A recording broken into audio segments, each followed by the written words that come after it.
Hey fam, welcome back to the living room.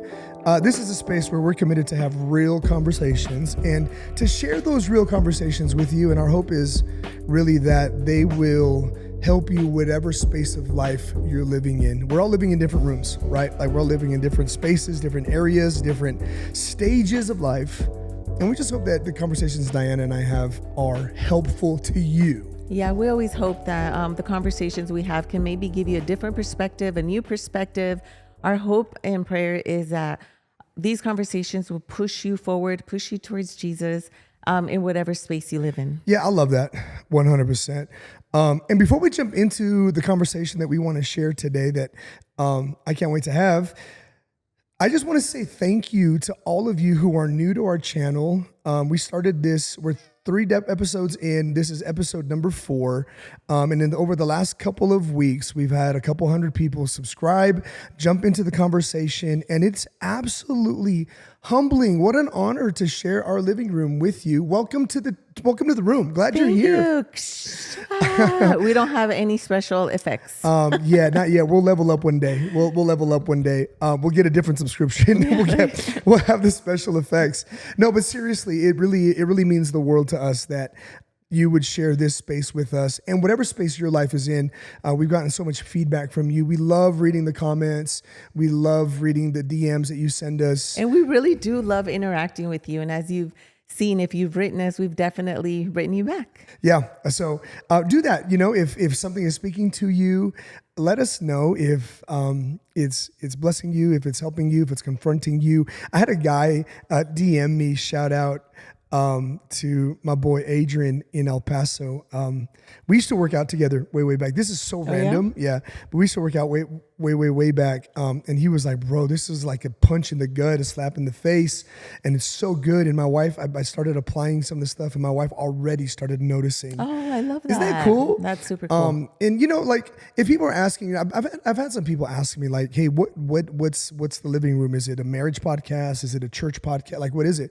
And really, all it is me and Diana pushing record to invite you in on some conversations that we feel are pertinent for our own lives, things that we're navigating through, spaces that we're walking through together. And spaces that we've already walked through. Correct. You know, I wish when we were like in our teens, 19, 20, you know, we heard conversations. We were a fly on the wall to these types of conversations and be like, oh, shoot, let me look out for this. Let me look out for that. Or maybe when we had just gotten married to be able to be privy to conversations of another couple that's been married 20 plus years. It really would have been a blessing for us. And that's our hope. Yeah. So, you know, we're not really defining it or labeling it as a specific type of conversation.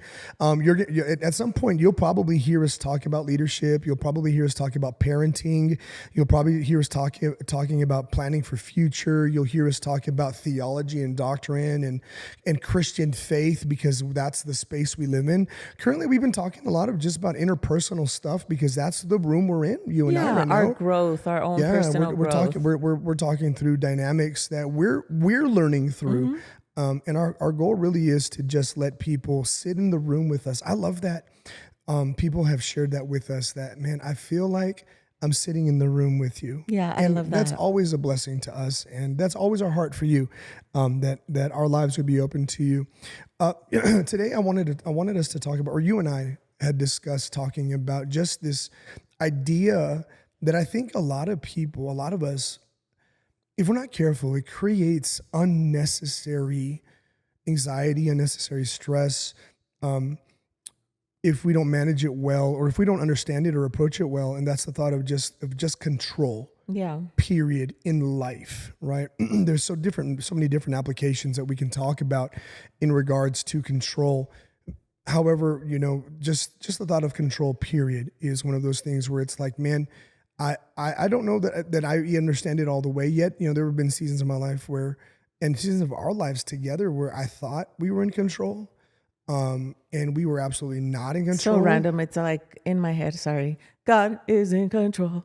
God is in control. Oh yeah, God is always in control. It's like a random gospel song and Diana jumped into my head. So listen, here's what you need to know about Diana. I have like a random soundtrack for everything we talk about. She will just randomly reference a song that no one has any idea. Like none of y'all know that song at all. Hey, but maybe you do. Let me know. I promise you, no one does. Hey, if there's one person, I will buy. I will buy you like whatever you want. For real. I don't even random. know. But if there's one person who gets that reference, you owe me $20. I owe you $20. Okay, let's and go. I owe that person $20. All right. For real. Let's There's go. no way not one person is going to get that reference. Ooh, I already know one person. There's no way. There's no way.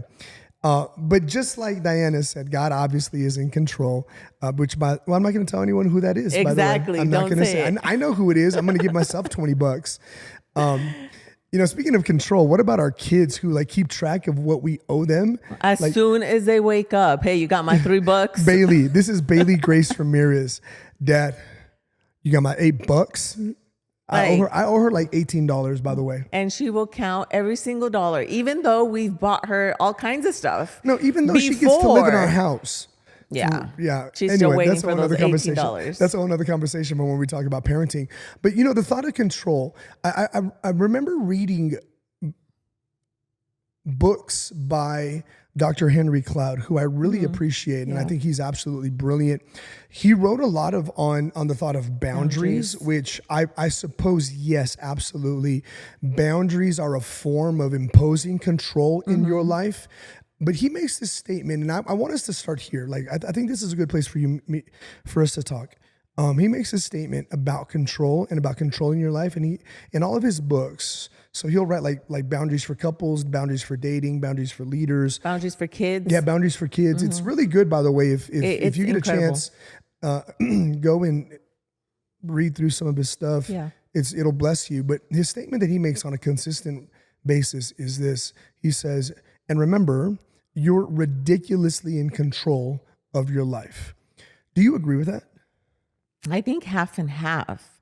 I think there's a degree to where we do have control of our lives if we create appropriate boundaries. But when life be lifing, there's no control. Life be lifing. Yeah. And you have to already have either boundaries or resources inside of you to know how to react when life happens. If not, I think that's where we lose control, spin out of control, because we haven't set ourselves up to win when things get out of control. I think if we're going to say it in a way that's understandable or comprehensive, I think life be lifing. And in those moments where life is lifing, you realize that either the controls you've set up in your life were real and they were appropriate and they were adequate for your life and they were effective, or the controls you thought you had were inadequate, they were ineffective, and they fell apart the moment you confronted some sort of resistance or some sort of adversity, which 9 times out of 10, that's typically where the controls of life get tested, right? You don't usually get your controls tested in times of fair weather and bright sunny skies and everything is absolutely beautiful. You get your controls tested in times of adversity, in times of, man, nothing is working the way I thought it was going to work. Man, it's not going the way I thought it was going to go. And that's really where you see the controls of your life really start to get put to the test. And I think, spoiler alert on that, like your life is not going to go according to plan. Usually. It's kind of a shocking factor. Like as you're growing up, you don't think it's like you have your whole, like you graduate high school and it's like, okay, I have my, at least the next 4 years plan. And then within the first year, like things just start blowing up in your face. Yeah.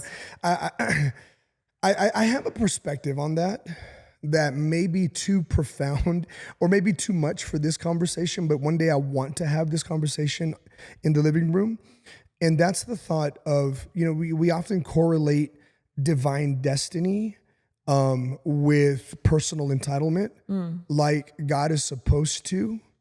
God is supposed to give me what I want and what I expect and what I feel entitled to. And oftentimes our lives will tailspin when it does not go according to, because we'll say it didn't go according to plan. Right. But the question becomes whose plan? That was my plan. Right. God never really got invited into it. Yeah. Whose plan is it anyway? Whose purpose is it anyway? I just read I just read the other day, man. This really impacted me in my time of reading and prayer, our devotion. Right, like we try to spend time in the Bible daily. It was Psalm 54. I think it's verse 11. It says, "And Lord, let me appreciate." I'm paraphrasing. I don't remember exactly what it says, but it says, "Let me appreciate my plan or my purpose in your Your plan." plan.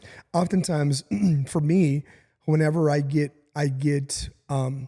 whenever I find myself spinning out of control, or when I find myself losing control, quote unquote, it's because I misunderstood that it wasn't his purpose in my plan. Yeah. Right? Like we think of like purpose. I think of purpose in this conversation right now, currently, as like a resource, right? Like God is my resource in my plan. So God, you're the Yeah. resource of my plan. And Like you're funding it, Lord. right, or he works for me, right? He's my general Yeah. contractor, right? He has what I need. Right, and he does what I want. And it really is to the contrary. It really impacted me. It really convicted me deeply. It's something I've been praying for about personally. I haven't talked to you about this yet, which is really interesting because Okay. usually when something impacts me like that, I share it with you. But it really was profound for me, where it was like, man, it's actually my purpose in his plan. I'm a Yeah. means to an end in his plan. Right. So anyway, like, see how that can derail the whole conversation. So I want to have that conversation to this end. And this is not a popular take at all. But here's something that at this age of my life, which I would now consider myself middle-aged, right? Well, you can consider yourself. I'm going to keep holding on to 35. In just Jesus' name, dude, you're not a day over 31, and you don't look a day over 26. Praise the Lord, right? You're supposed to say thank you. I love you, thank you. baby. You're so kind. Sheesh. But I'm coming to terms with this, that there may be some things that I felt entitled to and that I thought I was in control over that may not happen in my life. And the Lord, in his wisdom and in his power and in his plan, he doesn't have to give it to me. Yeah. He's not obligated. Yeah. And that's not a popular take, because I like to feel like I have control over my future, and I'm going to do this, and when I make this much, this is what's going to happen. Yeah. And then once we build this way, then we're going to invest here, and that's Yeah. going to create this life, and then that's when we're going to get the G-Wagon, and then we're going to get the summer home, and then we're going to get this, and our kids are going to have this, and we set up all the control points, and no one is promised that. Right. And I think it's a sobering moment. It's like a rude awakening, like, what do you mean that's not going to happen for me? And I think a lot of us really lose ourselves, lose our perspectives, lose our soul in the moments where my destiny and the outcomes of my life and even the meaning of my life was wrapped up in how well I could control my life. Yeah. That'll definitely make your heart sick. The Bible talks about disappointment will make your heart sick. And the sad part is that you disappointed yourself because nobody ever told you that it was supposed to be that. That's a good word, Diana. I think that's something where you've led me in these moments, because I'm a real thinker. You're a profound thinker as well. But We just think differently. We think very differently. I'm a visionary, and so I like, in my head, sometimes when I get an idea in my head, it's almost like it's a done deal. Yeah, and you like speed at 1,000 billion miles an hour, and I hear you, and I'm like, okay, and I'm unfazed by it. It takes me a while, so we just think very differently.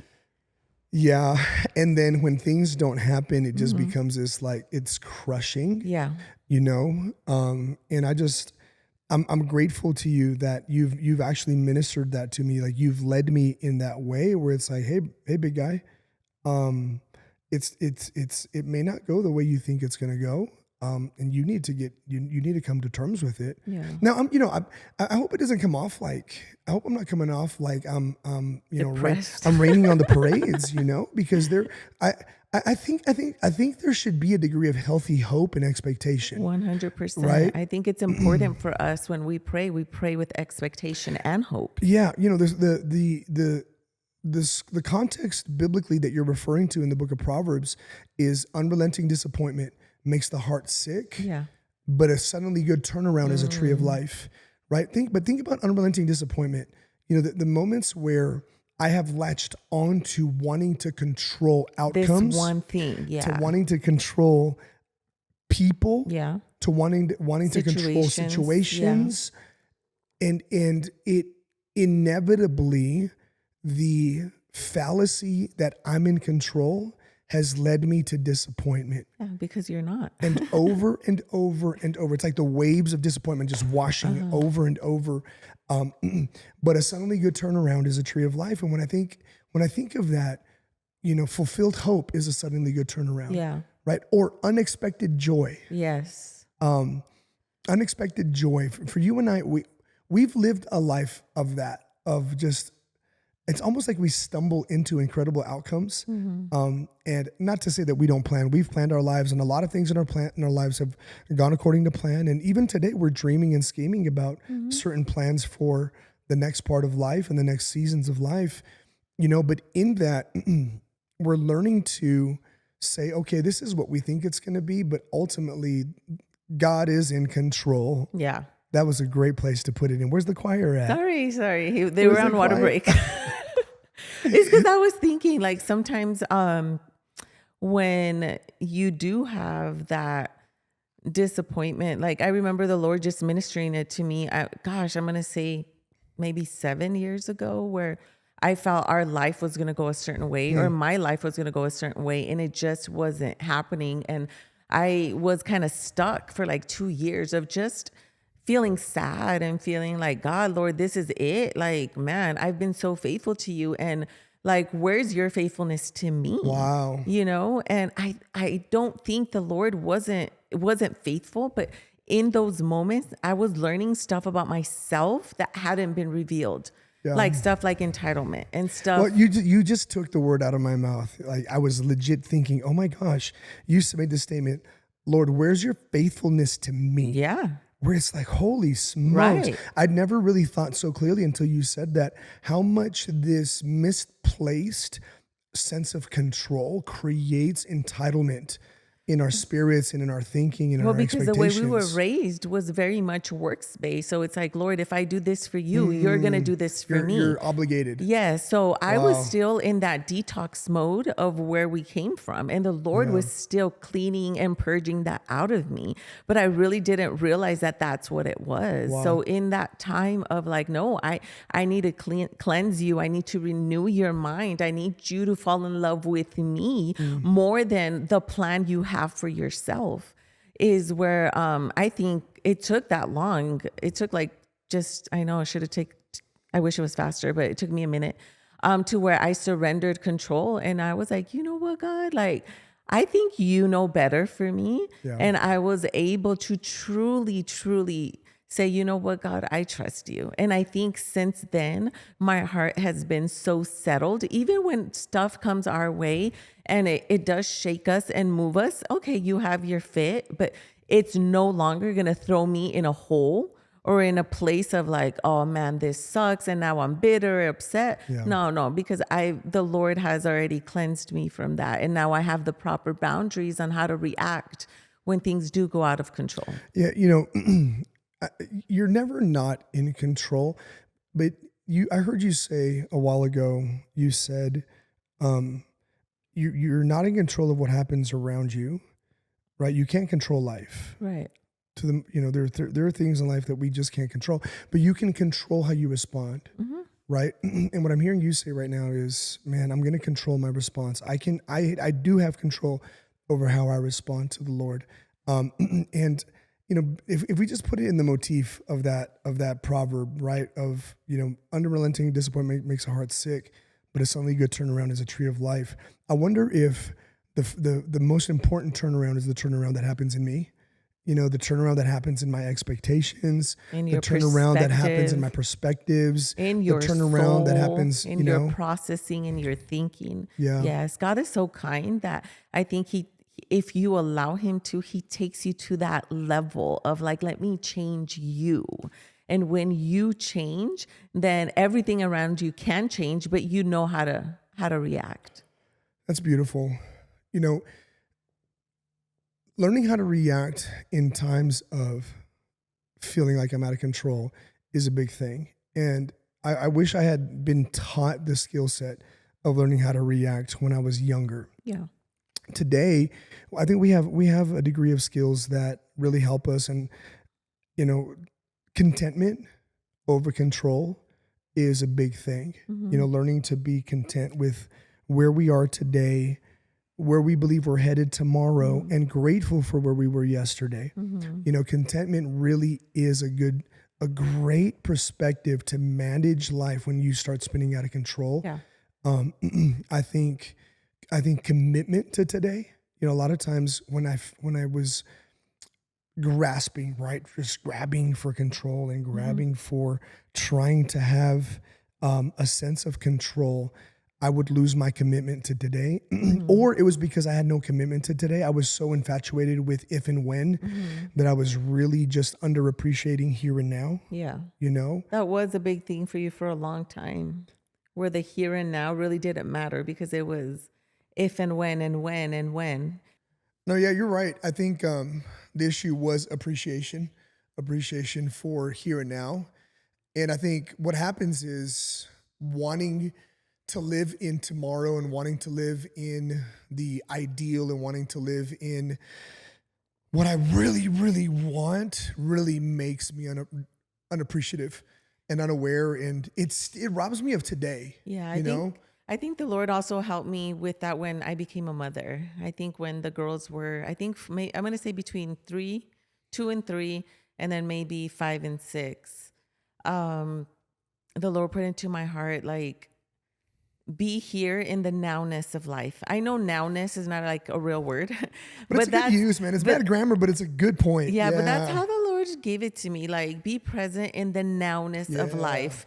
And the nowness of life for me at that moment was like, man, I don't get to do a lot of stuff, but I get to parent these little humans. I get to Yeah. love on these humans here and now. And I think that was that was a good lesson for me to really grasp at a young age, like, because I feel like I really didn't miss a thing with those little girls. Like every moment when they were little, when they were 1, 2, 3, I feel Yeah. like I was in the now with them. Yeah. What's really registering for me mentally right now is I'm just thinking about how control robs you. There's a lot of things I want to say, but they're things you guys have already heard, and so I don't know that I need to say them, right? So, like, I think a really close cousin of control is comparison, right? And comparison is the thief of joy, For sure. right? And so, what is it? What's the joy that it thieves or that it takes from me is the joy of nowness, Yeah. right? But I think for me, one of the things that has really helped me recently is there's a difference between control and can do, right? Control is what I want to do, and responsibility is what I can do. Control is what I want to do, and contentment is making the most of what I can do. Does that make sense? Right here, right now, Right, where you're right. at with what you what have. can I do? Yeah. What can I do? And I think that for me, at this age, living in the room that I'm living in, living in the space that I'm living in today, I've come to terms with that, or not come to terms with that, but I really have learned that a lot of what I wanted to do was actually being built by what I could do in the good. current moment, and I think there's a real wisdom in learning to appreciate what can I do. When I was younger, I would really underappreciate what I can do because I was comparing it to what I can't do. Yeah, that's good. Yeah. But now I'm looking at what I can do as seeds or as investments, right? That yields the compound interest of Your future. what I'm believing for, or even greater than that. Because sometimes control it really becomes a prison. It becomes this narrow-mindedness, and I'm so Yes. grateful that the Lord and life didn't give us what we thought we wanted. Because, like, it was so small. There are some things in our lives that were like just so little. And it's like, now that I look back, it's like, gosh, we were thinking small. So small. Right. And I think really control is a constrictor. It's a constrictor of creativity. It's a constrictor of perspectives. You can get so tunnel vision on something that you want to control that you can't see the bigger picture of what's happening around you. And I think that for me and for us, what happened was, it actually, when we just submitted to what can I do, it actually began to yield this beautiful thought that you and I pray this all the time. Lord, we're going to do the best we can, and we're going to trust you to do what only you can. Right. And I think that's it. That's a big response to living free from the need of control is, look, I'm going to live content today, here and now. I'm going to leave if and when into the hands of the Lord, into the hands of the principles of the disciplines that I'm walking in. And so today I'm going to walk in this. I'm going to do the best I can, and I'm going to trust the Lord to do what only he can. At the end of the day, sing it, cue the choir. God is in control. You almost missed the cue again. Here's something else I learned. It's because I go off in my thinking, because I was thinking about... You were gone, dude. Like, you were gone. Like, you were on another planet. See, now I forgot what I was going to say. Bring it back. Bring it back. Bring it back. Run it back. Well, look, I'll keep talking.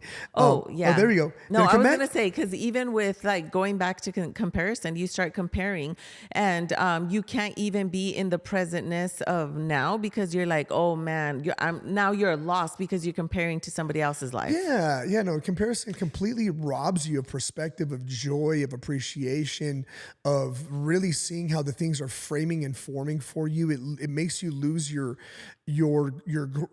joy of growth and development and accomplishment and achievement. Comparison is crazy, man.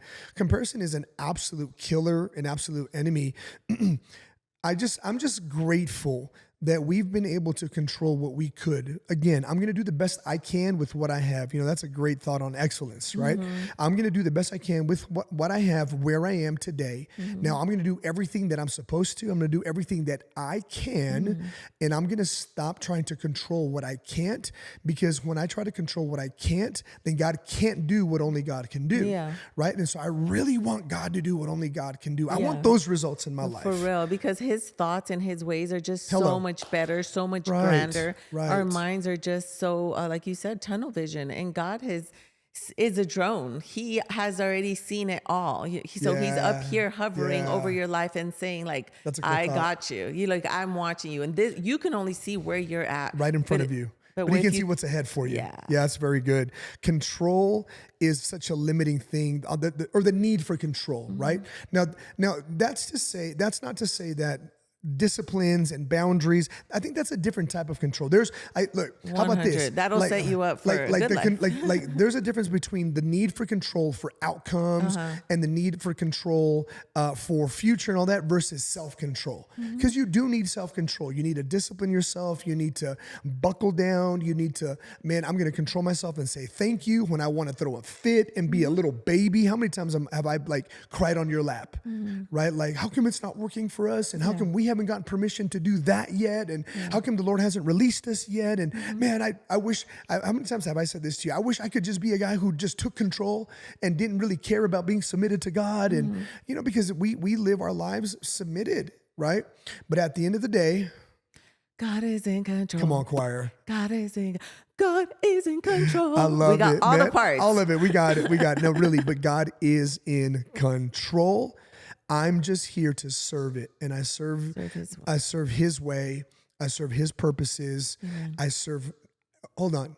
Back to Psalm 54. I serve his plan by finding my purpose in it. And my purpose in today is to be faithful, to be content, to say thank you, to find the things to bless, not things to curse, to find things to be really joyful about, not grumpy about. A heart of gratitude really is. I know it sounds corny, but a heart of gratitude is really hard to beat. You can't worry and pray at the same time. So you got to pick one. You can't worry and be grateful at the same time. That's a good word. So you got to pick one. That's a good word. Control, man. Let God have it. Amen. And let's just see what happens in all of those spaces that you're freaking out about because you don't have it and you don't have control. At the end of the day, he's got you. He's got you. And God is in control. Hey, we love y'all. Peace. Thanks for hanging out in our living room today. Hope this blessed you. Let us know. And I'm gonna start saying this, man. It means the world to us for you to hit the subscribe button. I'm the metrics guy on our content. I look at our YouTube metrics and all of that. And man, a lot of people who watch don't subscribe to the channel. It would mean the world to us if you would subscribe to the channel and just rock with us and turn on the notifications to see the next time you can meet us in the living room. And leave us some comments and let us know what you think and let us know what you want us to talk about. All right. Love you guys. We'll talk to you soon.